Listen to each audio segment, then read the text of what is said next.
Et ce soir, je veux juste apporter une parole de miséricorde pour quelqu'un, car l'une des choses que la présence de Dieu nous offre, c'est sa miséricorde.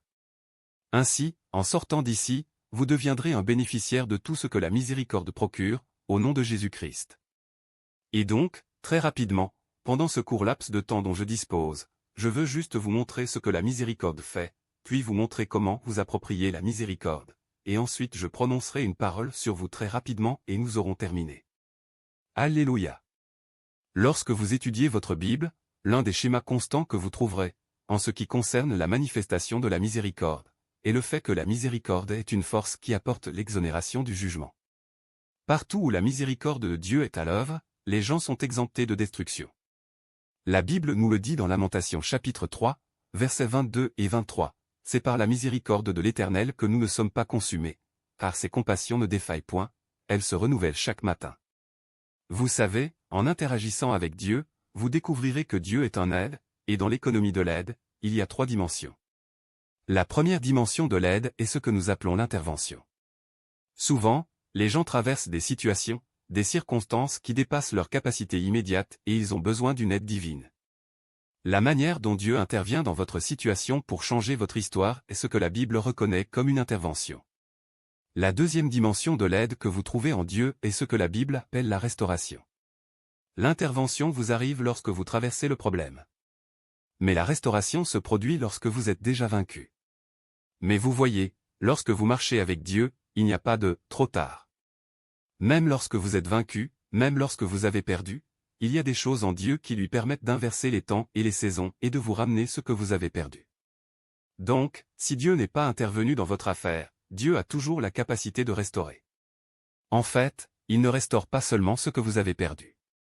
Il restaure les années que vous avez perdues. Cela signifie qu'il a la capacité de rejouer les possibilités passées que vous n'avez pas maximisées. Il ne change pas seulement l'histoire. Il change toutes les circonstances de sorte que tout ce qui s'est passé se représente devant vous et vous avez le droit et le privilège de prendre cette décision comme si cet événement n'avait jamais eu lieu.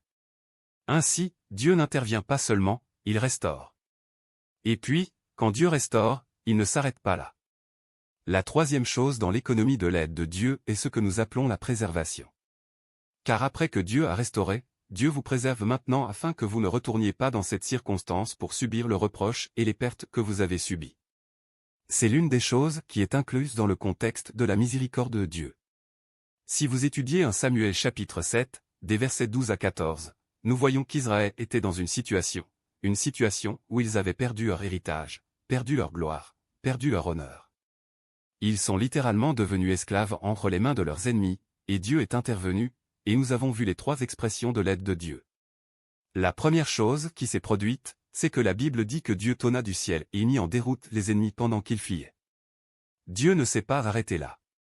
La Bible dit que les terres qu'ils avaient prises à Israël, d'Écron à Gath, leur furent restituées. Et la Bible ne s'est pas arrêtée là. La Bible dit que pendant tous les jours de la vie de Samuel, la main de Dieu fut perpétuellement contre les Philistins. Ainsi, Dieu n'est pas seulement intervenu en désarmant les ennemis.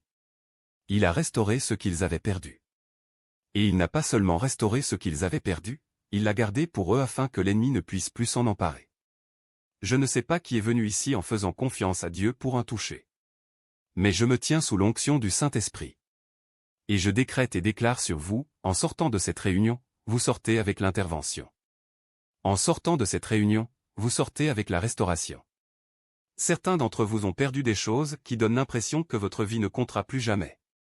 Certains d'entre vous ont perdu des choses qui donnent l'impression que, en ce qui concerne la destinée, vous êtes déjà à la traîne. Les personnes que vous avez encadrées, elles changent le monde, vous êtes à l'arrière. Les personnes que vous avez aidées sont au sommet et vous êtes oubliés. Vous êtes littéralement tombés dans l'oubli. Mais il y a une chose appelée la main de Dieu, au nom de Jésus. Que la main de Dieu vienne sur vous maintenant et provoque une restauration. Je dis, que la main de Dieu provoque une restauration. Quoi que vous ayez perdu, que Dieu devienne votre réponse au nom puissant de Jésus. La miséricorde de Dieu décore un homme. Elle rend littéralement Satan impuissant dans votre affaire. Elle rend littéralement l'attaque du diable inutile dans votre affaire. En fait, un point arrive où Satan lui-même se dit, « Je ne vais pas gaspiller mes armes sur cet homme. » La dernière fois que je l'ai mis à terre, il était vaincu. J'étais sûr qu'il était vaincu. J'étais sûr qu'il n'y avait aucun espoir. Il était mort. Il était inutile. Comment a-t-il rebondi? Il dit, le juste tombe 7 fois, et il se relève 7 fois. Je parle sur quelqu'un ce soir. Vous vous relèverez. La miséricorde de Dieu vous apporte l'aide de Dieu, et le but de cette aide est de vous délivrer. Il est dit, c'est par la miséricorde de l'Éternel que nous ne sommes pas consumés. Soit il interviendra, soit il restaurera, soit il préservera. Mais d'aucune manière, vous ne serez consumés. C'est par la miséricorde de l'Éternel que nous ne sommes pas consumés. Il a dit que sa compassion ne défaillit point. Dans Jacques 2h13, la Bible dit que la miséricorde l'emporte sur le jugement. Vous pouvez être dans une situation où ce n'est même pas le diable qui vous attaque. Vous souffrez de vos propres erreurs, car vos erreurs deviendront des verdicts sur votre destinée. Les moments où vous avez évité les prophètes. Les moments où vous avez violé les ordonnances de Dieu. Les moments où vous avez refusé les conseils et vous vous êtes retrouvé en danger. Donc, ce que vous traversez sont des jugements bien mérités. Mais la Bible dit que même dans ce contexte, Dieu ne vous lâche pas. Il n'encourage pas la complaisance, il n'encourage pas la rébellion. Il dit que même quand vous méritez le jugement, la miséricorde dit non. La miséricorde l'emporte sur le jugement. Avez-vous lu votre Bible dans Ésaïe 53, 6? Il dit, nous étions tous errants comme des brebis, nous nous détournions chacun dans sa voie, et l'Éternel a fait tomber sur lui l'iniquité de nous tous. La loi est que le salaire du péché, c'est la mort. Chacun de nous devrait mourir. Mais Romains 5h8 dit, Christ est mort pour nous, alors que nous étions encore pécheurs. Ainsi, un chrétien ne peut être vaincu en aucune circonstance. S'il s'agit de Satan, il y aura intervention. Il y aura restauration. Il y aura préservation. Et s'il s'agit d'un jugement basé sur ses propres erreurs, la miséricorde l'emporte toujours sur le jugement. Mais vous savez le problème, beaucoup ne savent pas comment accéder à la miséricorde. Beaucoup ne savent pas comment provoquer la miséricorde. C'est pourquoi je suis venu ce soir avec une parole. Je veux vous montrer comment assurer la miséricorde pour votre destinée. Écoutez, Satan vous connaît. C'est vous qui pensez jusqu'à ce que vous commenciez à manifester. Jésus avait 8 jours. Il n'est pas né dans un stade. Il était dans une crèche. Pourtant, Satan savait qu'un roi était né. Même les prophètes ne l'avaient pas encore découvert. Mais la Bible dit que les mages d'Orient ont salué son étoile. Cela signifie qu'ils ont conscience de vous avant même que ceux qui sont dans la lumière ne vous découvrent. Satan peut lire votre potentiel. Il dit, le voleur ne vient que pour dérober, tuer et détruire. C'est vous qui dites que rien ne fonctionne. Satan voit un champion. C'est vous qui dites, je suis fini. Satan voit un leader. C'est vous qui dites, il n'y a pas de demain. Satan voit un libérateur. Et il dit, je ne serai pas trompé par ce que vous traversez maintenant. Je m'assurerai que vous soyez complètement détruit. Je m'assurerai que vous soyez complètement détruit, consterné et anéanti. Mais quelle est votre assurance? Quand je fais confiance à Dieu, je sais que la miséricorde me couvre. Je parle sur quelqu'un ce soir. Vous trouverez la miséricorde. Je dis que vous trouverez la miséricorde. Je dis que vous trouverez la miséricorde. Vous trouverez la miséricorde au nom de Jésus-Christ. Asseyez-vous rapidement un instant. Comment provoquez-vous la miséricorde? Premièrement, vous provoquez la miséricorde par le repentir sincère. Vous devez arriver à un point où vous vous dites, je ne peux pas m'aider moi-même et je ne continuerai pas dans mon erreur. Et vous vous tournez vers le Seigneur. La miséricorde viendra pour vous, même dans votre état déchu. Dieu s'attend à ce que vous soyez assez raisonnable pour vous dire, je ne continuerai pas dans cette erreur. Votre force peut ne pas suffire. Mais criez au Seigneur, aidez-moi. Je suis fatigué de cette fornication. Fatigué de ce mensonge. Fatigué de ce compromis. Le jour où vous vous repentez, ce jour-là, vous vous ouvrez à la miséricorde. Dans Ésaïe 51, la Bible nous raconte l'histoire de David. Il tomba dans l'adultère car, quand les rois partaient en guerre, il restait sur le toit de sa maison à perdre son temps. Regarda une femme nue, USA de son influence, la persuada et commit la fornication, et le jugement entra dans sa maison. Mais David savait quoi faire. Dans Ésaïe 51, 17, la Bible dit que David tomba sur sa face et pria Dieu sincèrement, en repentance. Il se repentit de ses iniquités. Et David fit une déclaration.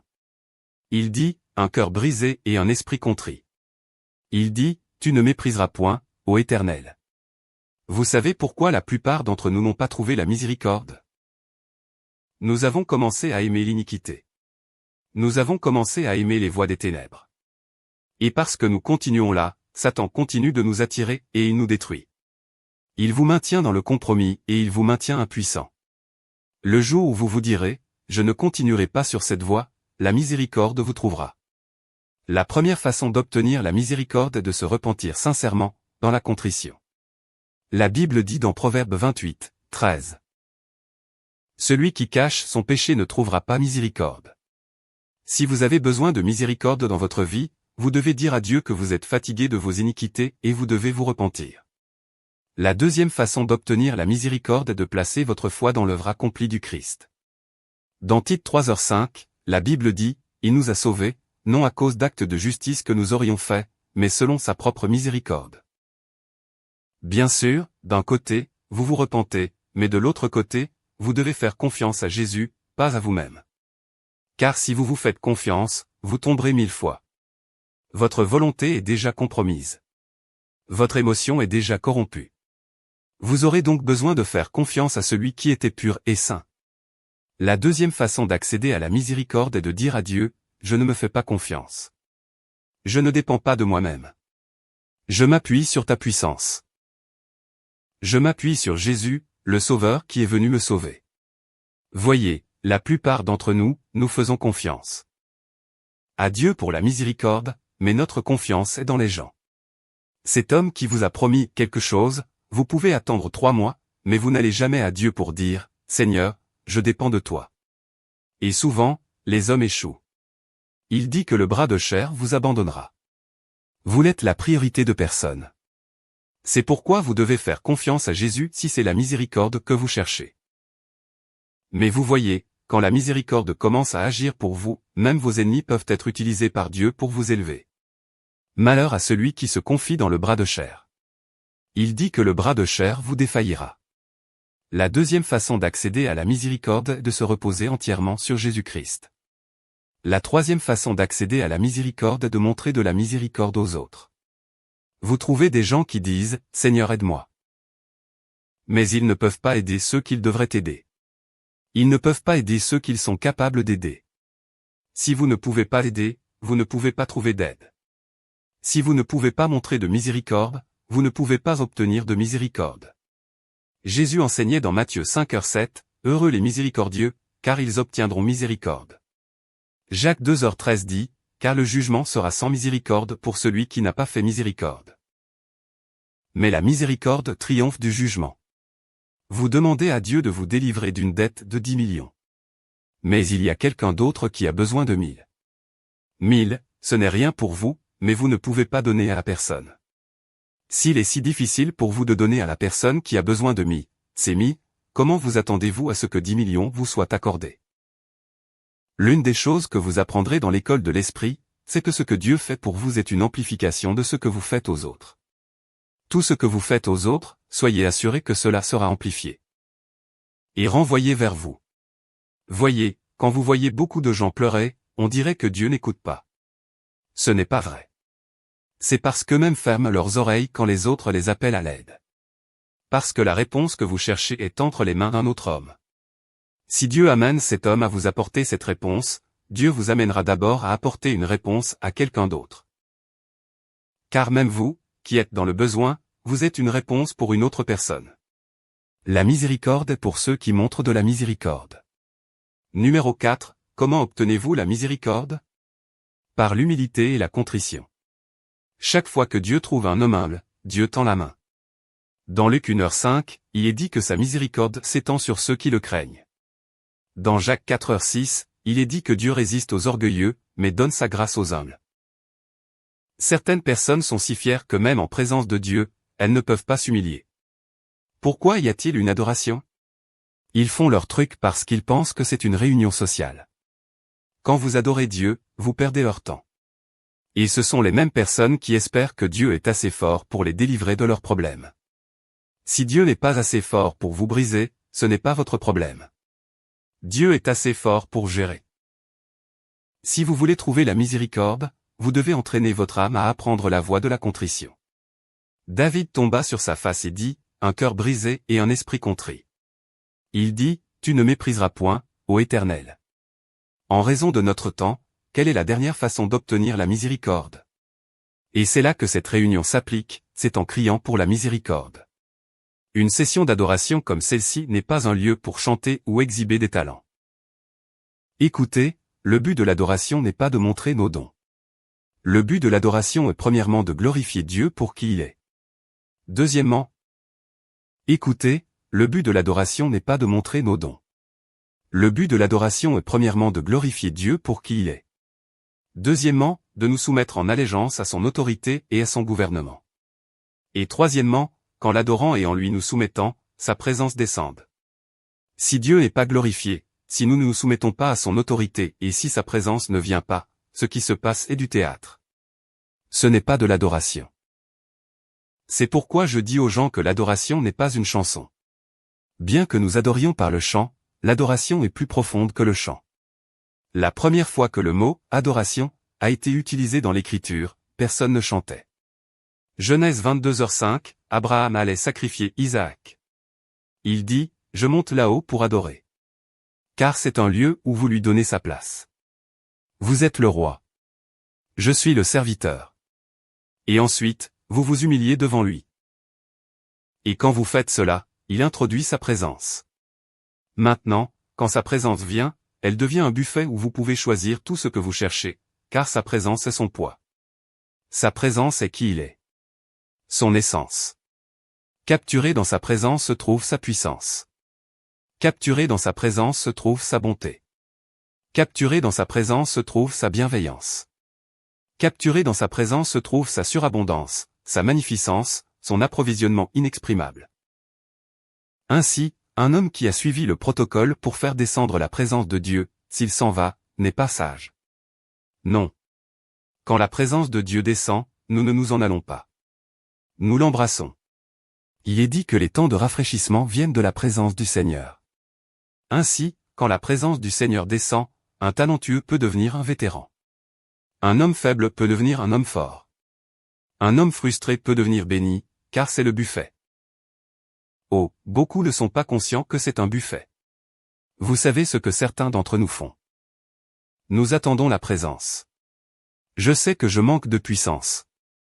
J'attends la présence.